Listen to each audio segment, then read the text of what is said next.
Dampaknya terhadap Indonesia di sini akan adanya kelangkaan BBM, kemudian juga aku melihat di sini nanti akan berdampak kepada perekonomian atau krisis ekonomi. Kemudian kalau sampai dengan perang ini juga pecah dengan adanya bombardir terhadap nuklir yang akan dijatuhkan, maka ini juga akan menjadi kiamat ya. Artinya kita akan berdampak kepada adanya mega crash yang aku lihat. Perang ini belum selesai sebelum nantinya akan ada kepala negara lagi yang akan menjadi korban. Dan aku meyakini di tahun 2026 ini seorang kepala negara tersebut akan meninggal dunia.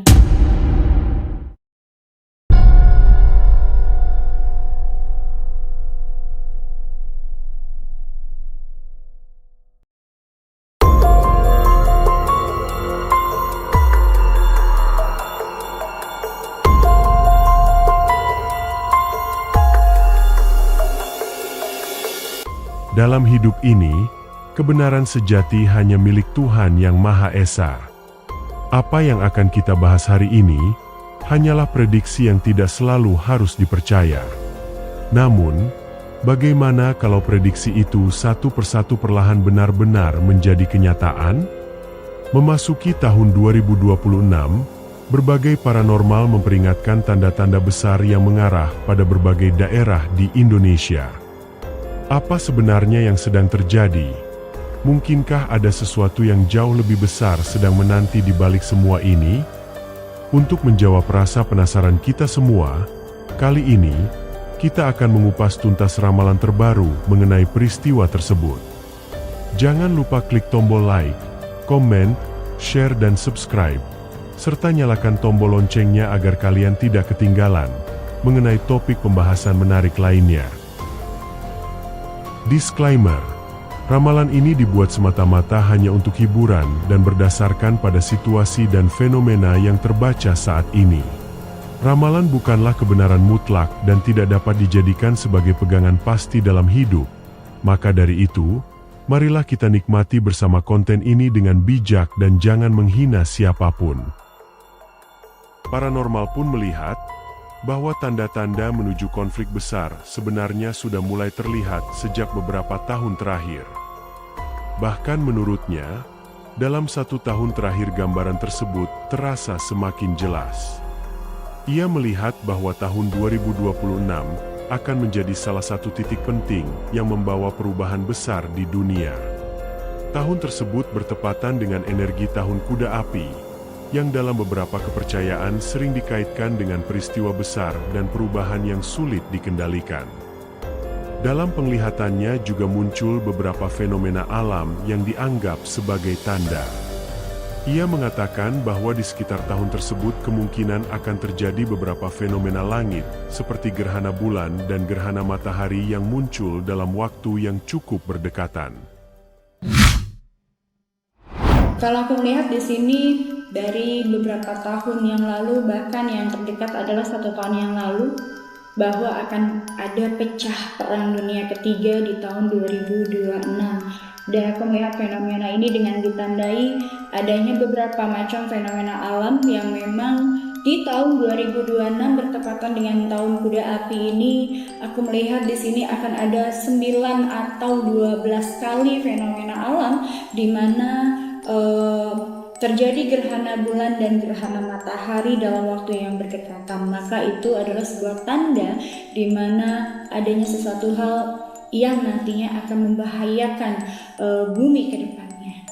Kalau aku melihat di sini adalah kedua negara yang memang sebelumnya memanas ya, dan juga adanya kesepakatan yang memang di sini aku lihat juga kesepakatan ini juga kemudian diingkari ya. Kemudian terjadinya ini juga adalah salah satu pengalian isu dari salah satu negara yang saat ini memiliki kasus besar ya, dan juga ada rencana untuk menggulingkan presiden tersebut ya, orang ya, maksud aku pemerintahan tersebut. Maka di sebelum mereka atau masyarakat ini dari negara tertentu ini menjadi ya, artinya masyarakat yang berontak terus menggulingkan pemerintahan dinasti tersebut, maka beliau ini merencanakan suatu strategi agar dinastinya itu tidak bisa digulingkan dengan adanya kasus yang sedang berlangsung. Maka beliau memilih jalur untuk pengalian isunya dengan melakukan perang terhadap negara yang memang dulunya mereka terlihat dan sangat kompak ya. Aku melihat hubungan kedua negara ini sebelumnya sangat kompak dan juga saling bersahabat. Maka untuk mengalihkan isu dengan adanya penggulingan dinastinya beliau, maka di sini beliau memilih jalur perang dengan alasan bahwa terjadinya konflik yang memang didasari atas dasar perebutan kekuasaan. Dampaknya terhadap Indonesia di sini akan adanya kelangkaan BBM, kemudian juga aku melihat di sini nanti akan berdampak kepada perekonomian atau krisis ekonomi. Kemudian kalau sampai dengan perang ini juga pecah dengan adanya bombardir terhadap nuklir yang akan dijatuhkan, maka ini juga akan menjadi kiamat ya, artinya kita akan berdampak kepada adanya mega crash yang aku lihat. Kemudian juga akan menjadi suatu hal yang sangat mengerikan untuk Indonesia. Walaupun Indonesia ini radiusnya sangat jauh, namun ketika nuklir itu nanti akan diledakkan melalui bawah tanah atau air ya, di lautan, maka itu akan menjadi kehancuran bagi suatu negara manapun. Itu pasti akan terkena dampak. Bukan hanya negara Uni Eropa, tapi negara Asia pun semuanya akan hancur merata. Maka ini yang aku sebut adalah Armageddon atau kiamat dari dunia. Kalau aku lihat di sini akan sangat sulit ya, kondisinya sudah mulai tidak terkendali, apalagi di sini sudah ada nyawa ya. Aku bilang di sini salah satu tokoh dari sebuah negara besar yang sekarang ini sudah meninggal secara syahid, ini juga menimbulkan kemarahan besar bagi umat ya, yang memang di sini sedang berseteru. Namun kita lihat lagi bahwa negara yang sedang berseteru tersebut juga yang telah kehilangan satu orang imam mereka. Beliau ini juga memiliki konflik sendiri dalam negaranya ya. Kalau aku bilang di sini negara I, kita sebut saja ya, negara I ini adalah memiliki konflik sendiri yang belum berdamai dengan negaranya sendiri. Karena aku lihat di sini dari negara I ini ada 5 rezim yang sangat bertentangan dengan pemerintahan yang sedang diduduki sekarang ini. Maka kelima rezim ini juga masing-masing kubu ini juga memiliki kepentingan untuk bisa menguasai negara tersebut ya. Dan aku melihat di sini negara I ini juga memiliki kekayaan alam, dan juga aku melihat satu orang di sini yang sangat berperan penting sekali, di mana orang ini juga lah yang membuat akhirnya terjadinya dan memicunya konflik antara negara yang sedang bersekutu saat ini. Dan aku melihat di sini ada rezim dari RP ya. RP inilah yang menyebabkan pada akhirnya negara I ini menjadi suatu konflik, karena sesungguhnya R ini ingin menduduki posisi sebagai pejabat tertinggi di negara I ini. Maka di sini kalau aku lihat konflik ini adalah konflik yang memang sangat rumit dan sangat intrik ya. Kedua negara ini yang dulunya bersahabat kemudian akhirnya menjadi pecah karena ada satu orang yang memicu konflik antara dua negara tersebut. Dan sesungguhnya pemicu dari perang ini adalah adanya fitnah yang dilakukan oleh aku bilang rezim ya, dari seorang rezim yang kita sebut dan inisialnya ada R ya. R ini yang memiliki kepentingan untuk bisa menguasai I. Maka ini adalah aku bilang negara yang sedang berseteru sekarang ini memang memiliki strategi masing-masing yang tujuannya adalah yaitu tadi yang akan memicu datangnya Dajjal, dan juga mereka sengaja ciptakan ini atas perintah dari satu orang yang aku yakinin ini adalah Dajjal yang sesungguhnya, dan juga atas perintah one order untuk bisa menguasai dunia dan menjadikan orang-orang atau orang-orang atasan ini untuk menjadi boneka-boneka untuk menghancurkan dunia. Dalam penglihatannya, paranormal tersebut juga mengatakan bahwa jika konflik yang saat ini sedang memanas benar-benar berkembang menjadi perang besar, maka dampaknya tidak akan selesai dalam waktu singkat. Ia melihat bahwa situasi tersebut bisa berlangsung cukup lama. Hal ini karena kedua pihak yang terlibat digambarkan sama-sama bersikeras dan menolak jalan diplomasi. Dalam gambaran yang ia rasakan, upaya perdamaian justru semakin sulit dilakukan.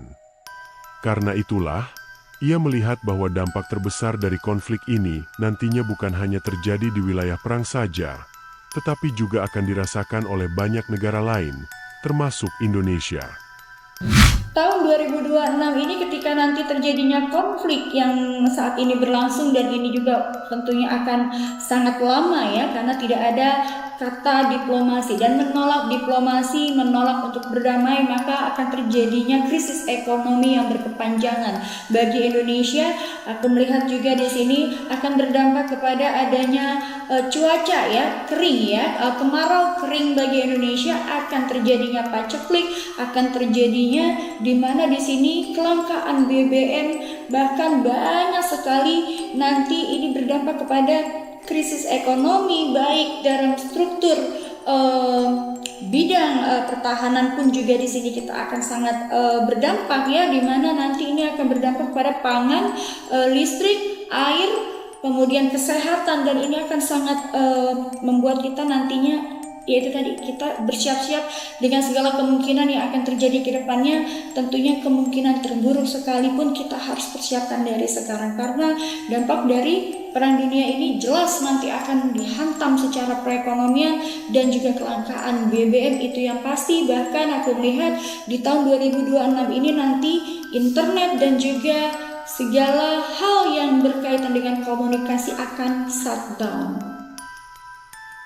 Ini baru dalam, aku bilang ini baru dalam perang dunia ketiga.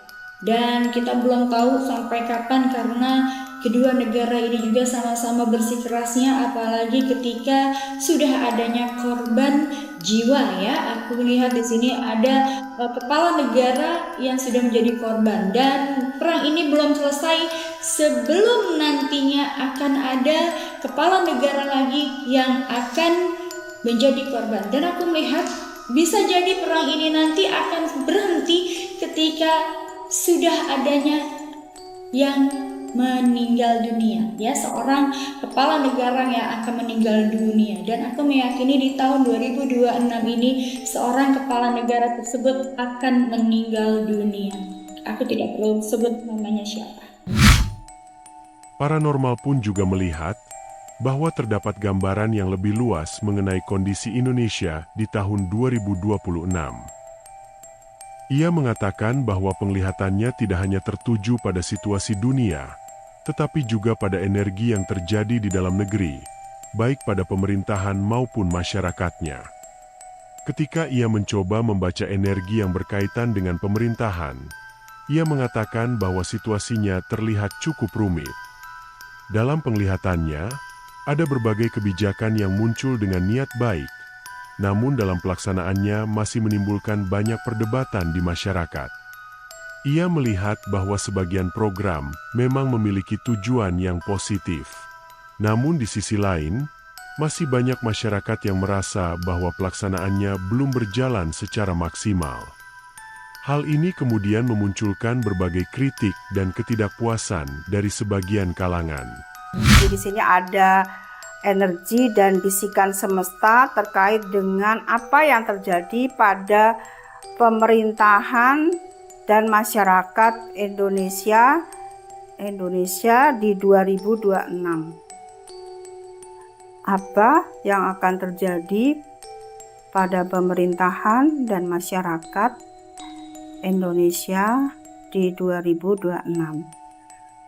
Kita lihat ini pemerintahan Yang terjadi pada pemerintahan, kita tahu saat ini program-program di pemerintahan ada yang positif dan ada yang negatif. Artinya yang positif itu hasilnya, MBG hasilnya itu negatif ya, karena masih banyak keracunan, masih banyak yang bisa diartikan kalau Bunda kasih nilai itu ya 6 nilainya, karena banyak sekali korbannya, makanannya juga belum layak, masih standar gitu loh, makanan yang diberikan oleh MBG itu standar. Ya sebelum ada MBG kita semua sudah bisa makan seperti itu, karena sekian puluh tahun tuh dari tahun 70-an lah ya, itu makanan yang dikasih di MBG itu juga sudah Bunda makan gitu.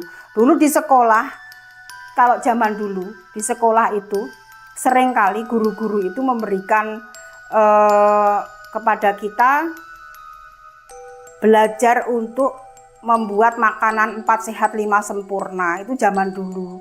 Itu pun sudah bagus gitu, makan 4 sehat 5 sempurna. Jadi ya sudah dikasih pembelajaran dari dulu kalau makanan 4 sehat 5 sempurna. Lah ini tahun 2025 kok program makan seperti itu kok baru digalakkan, kan kayak ketinggalan gitu loh. Sudah semua orang Indonesia tuh kalau dihitung makan itu semua udah pinter masak, masakan sehat, bukan baru merdeka gitu. Wong udah lama merdeka kok baru program MBG gitu loh ya. Nah ini makanya di sini kartu yang pertama ini terkait dengan pemerintahan, simbolnya setan. Jadi apa yang terjadi di pemerintahan 2026, simbolnya setan, artinya energinya negatif. Siapa energi negatif? Ya para pejabatnya gitu. Energi negatif diwakili dengan simbol setan. Setan ini ya perbuatan, di mana perbuatan para pejabatnya itu dorongannya bukan dorongan malaikat, dorongan setan. Banyak yang korupsi, kemudian juga mereka sudah salah tapi nggak mau dibilang salah. Mereka selalu saja cari pembenaran. Masyarakat hanya dijadikan alat untuk kampanye saja, tidak pernah dipedulikan. Yang dipedulikan juga nggak maksimal gitu. Masih banyak hal baik yang belum terjadi gitu di 2006 terkait pemerintahan. Maka di sini harus ada yang berani mendobrak tahun 2026 itu terkait hal-hal yang sudah dilakukan dengan banyaknya konstitusi yang dilanggar. Misalnya saja Gibran jadi wakil presiden, itu kan dia jadi menduduki kursi wakil presiden atas dasar pelanggaran konstitusi yang dilakukan oleh presiden kita sebelumnya, yaitu Joko Widodo. Maka harus berani mendobrak betul-betul, melawan, karena di situ pemerintahan 2026 itu energinya setan. Jadi kita masyarakat harus punya jiwa malaikat yang berani untuk mendobrak hal yang batil atau zolim gitu ya. Karena simbolnya yang kedua adalah as tongkat. Ini bisikan semesta. Jadi semesta memberi pesan ke kita seperti itu. Harus berani menegakkan kebenaran gitu. Nah yang membela siapa? Yang membackup kita siapa? Masyarakat ini gitu. Yang membackup ya TNI Polri tentunya yang harus membela kita. TNI Polri, kemudian TNI Polri, kehakiman, kejaksaan, semuanya itu harus membela kita. Ya karena kan mereka yudikatif. Yudikatif nggak boleh ikut-ikutan. Ya nggak boleh ikut-ikutan, harus membela menegakkan yang benar gitu. Jangan mau disuap. Jadi hakim jangan mau disuap. Jadi jaksa jangan pilih-pilih masalah gitu. Yang memang yang benar ya harus ditegakkan kebenaran gitu. Jadi harus berani, siapapun harus berani menegakkan kebenaran. Ini bisikan semesta di kartu yang pertama. Kemudian terjadi pemerintahan, karena seperti itu pemerintahannya, bisikan semestanya memberi pesan seperti itu. Kartu yang kedua adanya 6 piala dan 7 tongkat. 7 tongkat punya wawasan yang benar-benar atau akhlak ya, harus punya akhlak.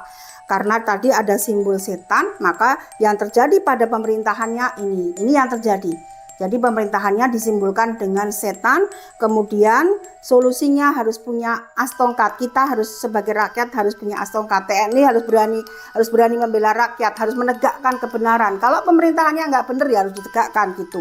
Kemudian yang ini adalah 7 tongkat. Jadi harus berjalan lurus, harus berani berjalan lurus pemerintahannya. Jangan berani belok-belok gitu ya. Udah nggak musim mau apa lagi gitu loh. Masyarakat dan rakyat itu sudah sangat menerima sekali gitu loh atas perbuatan mereka yang di atas yang mendapatkan jabatan. Misalnya partainya saja nggak jadi pemenang, tapi dia bisa jadi menteri. Nah ini kan sesuatu hal yang keliru sebetulnya. Itu kan berarti nggak benar.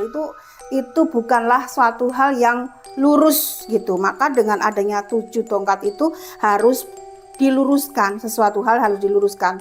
Bintang ini simbol di mana pemerintahan itu simbolnya bintang. Harus pemerintahan 2026 itu harus menyadari, presiden terutama ini harus menyadari bahwa presiden dipercaya oleh Allah Ta'ala untuk sebagai perpanjangan tangan Allah Ta'ala di setiap negara, di mana presiden itu harus berbuat sebagai perpanjangan tangan Tuhan.